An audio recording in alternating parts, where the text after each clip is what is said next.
Welcome to the Java Cafe, Java fam.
Today is Friday, December 22nd, 2023. I want to start off by saying happy birthday to my middle sister, Nakia Hills. I forgot how old she is today, but happy birthday to my sister, December 22nd, 2023. We are here today, a special Java Cafe on a Friday. We had the opportunity to speak to our governor earlier this week. And so we're going to go ahead and let you in on that conversation with Governor Maura Healey in just a few seconds. Shout out to everybody that came out last night to the Murder in Boston, the aftermath, the Bennett side of the story. Great attendance, great conversation led by Kurt Faustin, also Dr. Rufus Falk, the panelists. We learned a lot. We also learned a lot about the trauma and the mental health impact of being wrongfully convicted. And then ultimately, we got to talk to the Bennett family and heard from them about the trauma and the mental health impact of being the family that was targeted during the Carol Demedy Stewart case. I want to also name and thank Senator Liz Miranda, who was the only elected official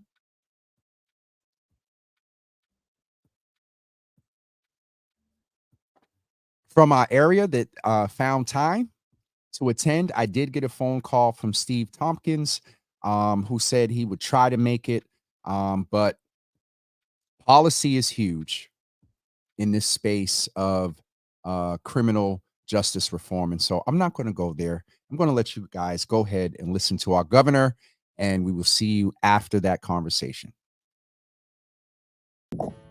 Hi, this is James Hills. I'm the host of Java with Jimmy, and I am here with my esteemed friend, the Honorable Governor Maura Healey. We are here today because she wanted to make sure that everyone is aware of the wonderful art that she has had installed here in her chambers, and say some of the reasons why. And so, Governor Healey, first of all, how are you? You know, you're busy. There's a lot going on. I always start by asking, how are you doing? I'm doing really well. Thank you, Jimmy. It's so good to see you. It's good to see you too. Happy holidays. Happy holidays. Well, I was going to wrap that up at the end, but go ahead. No, it is a happy holidays, and welcome to the governor's office. Thank you so much. It's great to have you here. I am excited to be here. I love what you've done with the place. And so one of the things that you were very intentional about, you have the Black residents, I may not have the right name, but the task force, being very intentional around equity.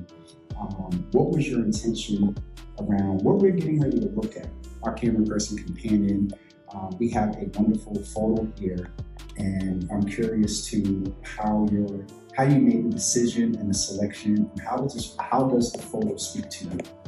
Well, one of the things that I noticed and felt walking into this space is that it was a space with artwork that hadn't changed, ever, or at least not some decades. And it just wasn't very representational, you know? And I want to be a governor for all of Massachusetts, and the lieutenant governor wants to be a lieutenant governor for all of Massachusetts, right? And we need to show up in a lot of different ways. You have to embrace diversity and inclusivity in all realms, and it was just really missing in this space. And so we thought let's have art that is more representational so that people, this is a public space. Yes. I mean, the public comes in here. I mean, listen, they have to make an appointment. You can't just walk up in the governor's office. It is the people's house, but with some boundaries. That's true. Although, out here in the lobby, we have schools groups coming through all the time. Yes. So, to me, it was really important that people feel like they can see themselves Yes. in a public space, in a public building, and in the artwork reflected on our walls here in the office. So I knew that much. Yes. Now, the how was a different thing. So I called my friend Michael Bobbitt. And Michael, you can come on over. This is organic. Come on this side. We can do it impromptu. Yeah. The governor right here. Well, Michael's, is the head of the Mass Cultural Yes, Commission. And he's so been on the show I was just like, as many times as you. all right, well, that's saying something. So I said, you gotta help me out here. And we reached out to Makiba McCreary, Joyce Lenahan, and it was just fabulous, and we're just getting started. Okay. Just getting started. Yeah, so the governor charged us with helping our fine art that represents people from all over Massachusetts, which I think is beautiful. I have a friend, her name is Mimi Hassanen, and she says there's nothing that makes people feel more together than food and art. Yes. And so and I think this is really great to bring people here to see themselves reflected in art. And so there was a relationship with the Museum of Fine Arts, and so we reached out to them to say, hey, we want to showcase art that has people of color in it, that are by people of color, and also by Massachusetts artists. Okay, definitely Massachusetts residents. Yeah. Yes. Yeah, exactly. Yeah. Do you want to tell them about the artists too? Yeah, so this Let me make is, sure everybody can I see. don't want to put my back to you, Governor. No, it's all good. I want people to be able to see them. this is a piece by Alan Why don't you Roy hold this? Crite.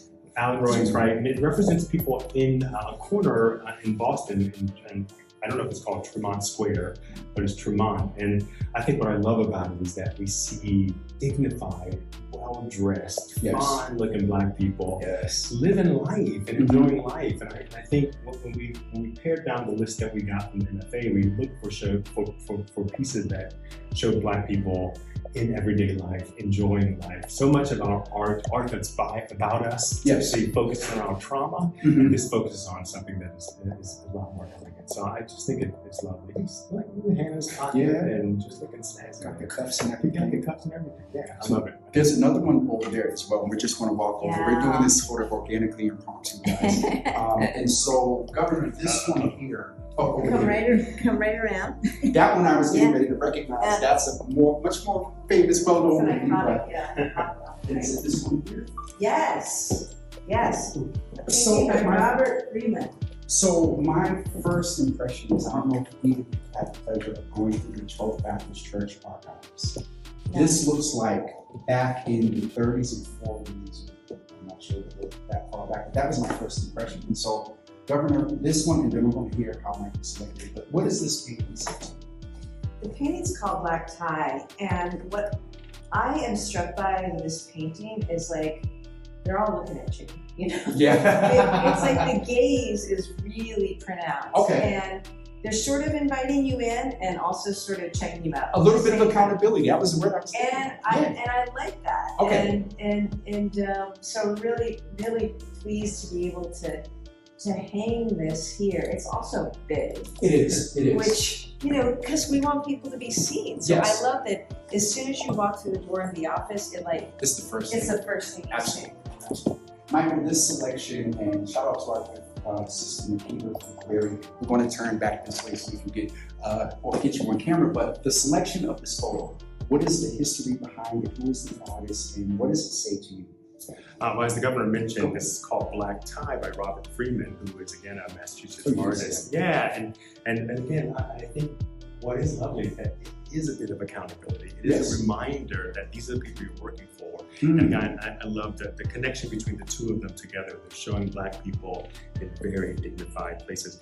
I love that they all have a single, I don't know if that's a carnation or a rose, and they have drinks there. I wonder if it's a cigarette. Before we knew what the Surgeon General used to Yeah, say. before that, Yeah, right. yeah, But yeah. I just think it's a lovely representation of who we are and the full gamut of who we are. So I think it's a great way to showcase. And I'm so grateful for you. You've been such a great fan of the arts sector and supporting us and making us. And your economic development plan, arts has a big role in that. What I also think this is great is that this is a model for other government associations and agencies and buildings. Let's put up art that represents all of the people. We want people to feel like they're connected to government. And sometimes people of color don't feel connected to government. Here's a small way to show that we're here for you. I like the piece you said about a small way, but it's a big way, Governor, because you didn't have to make the decision. You acknowledge the fact that there haven't been maybe that many changes in installations here in the chambers, and so it is, a little way of doing it, but I think it's a big way physically, but also and I'll just ask you as we get ready to close out to speak to this. There's so much going on in the world that often seems inhumane. Race, wars, a lot of things going on within the holiday spirit. If you could speak to this piece of inclusion, including humanity in the holiday spirit, what is it that you would say to the residents of Massachusetts, to those in the world, about just being more gracious and more humane, just in general? Well, you're right, it is the holiday, and it's also a time of reflection. And one thing about this painting, in speaking with the artist, this evokes a time actually when Black and white people were separated. There was segregation, and Black people found their own spaces to create community. And so that's also a story of empowerment. It's a story of resilience.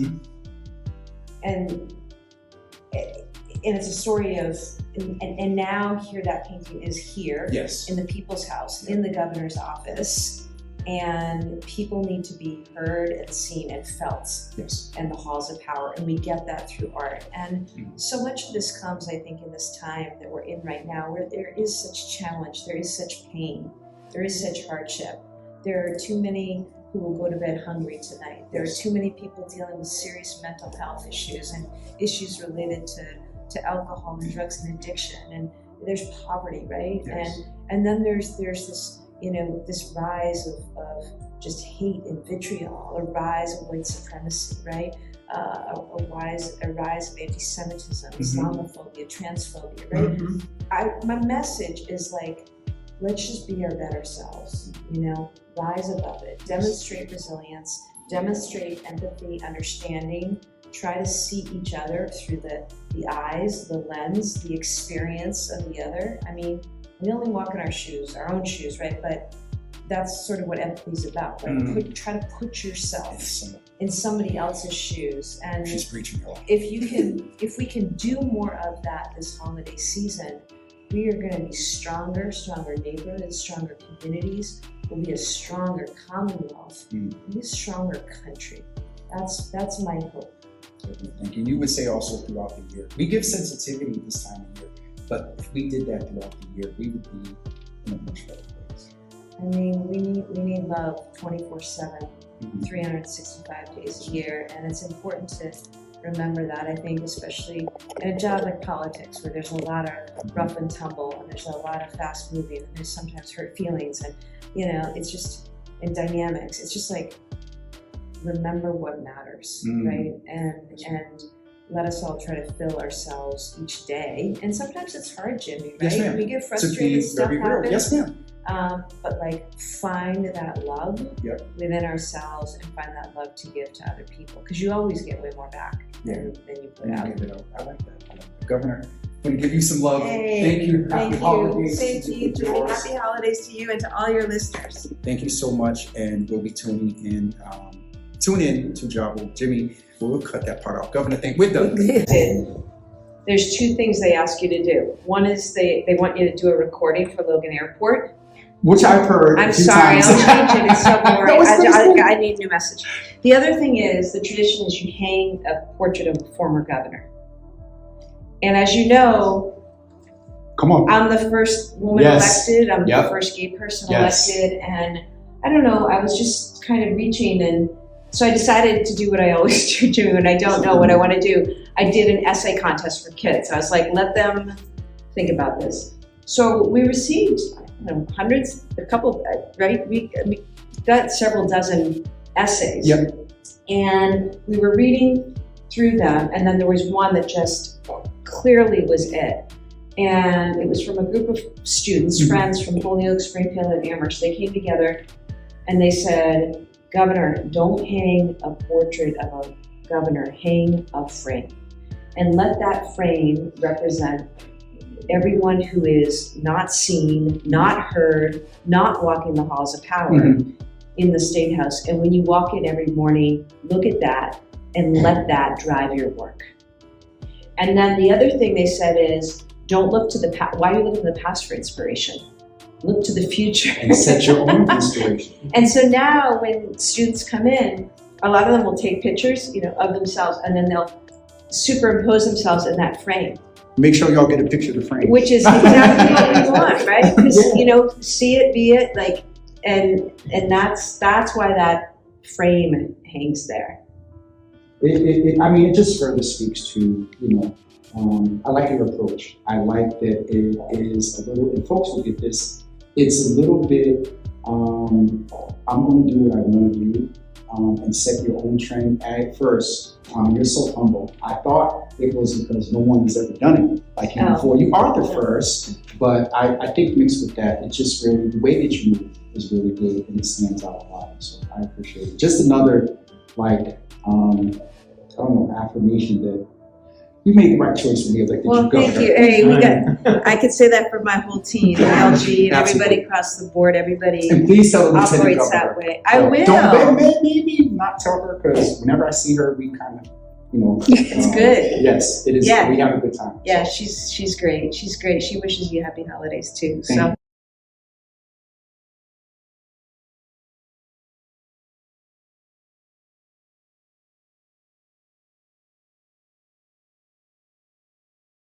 Was the interview with our governor. Kind of got caught up there, but so excited to be able to bring those portraits to the community. The governor thought it was important that we come in and show those portraits. Shout out to Michael J. Bobbitt, who is the head of the Mass Cultural Council, and the governor. Shout out to Valentina from the governor's office. The governor actually has someone that is dedicated to cultural ethnic media. And so shout out to Valentina, shout out to April that was there, Michael, who else came down? Malika, she has some art in her office as well. We got to see that. Her dad is an artist. And so it was a great time in the governor's office. We really appreciate the opportunity to speak with her. And so today is Friday, December 22nd. Again, my sister's birthday. Happy birthday to you, Nakia, Nikki. But it is also the day before Thanksgiving. Jesus. The Friday before Christmas. And so I'd like to wish everybody a Merry Christmas, Happy Kwanzaa, because I don't know if we'll be here. We probably will not be back with each other until Wednesday, December 27th. All right. So we will not be back together in the Java Cafe until Wednesday, December 22nd. Ma, don't laugh at me. Hey, Sharon Cornelius. Hey, Miss Teresa. Good morning to you. Miss Opal. Good morning to you. Good to see you in the room. Sister Soraya. I got to see her last week and hug her. How was those mushrooms, Soraya? Teddy said, are you going to create an immigration advisory council? No, I'm not. No. Just seeing that. I'm not sure if she's doing that, Ted, but good to see you in the room. So Merry Christmas to everyone. And we will be back next Wednesday, the 27th.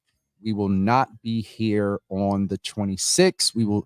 I might come in on the 25th. I'm not exactly sure, and play some of this Christmas music. But before we go today, as you all know, I had the opportunity to have the Soulful Java holiday at WGBH. And so I am getting ready to play just a little bit of that for you all. I played some yesterday, and we're going to play some today by Mr. Mark Copeland.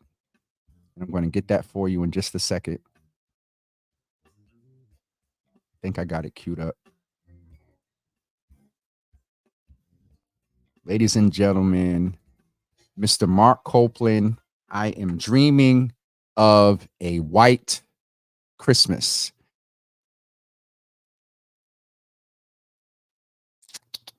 There we go. Now, y'all let me know Make sure I got the volume all together. Vaughn, what's up, brother? Been seeing you a lot lately. Good to see you in the room this morning. Everybody, I'm Dreaming of a White Christmas by Mr. Mark. The fact that I caught my face there like that is hilarious. Here we go. The world great Mark A. Copeland. Thank you.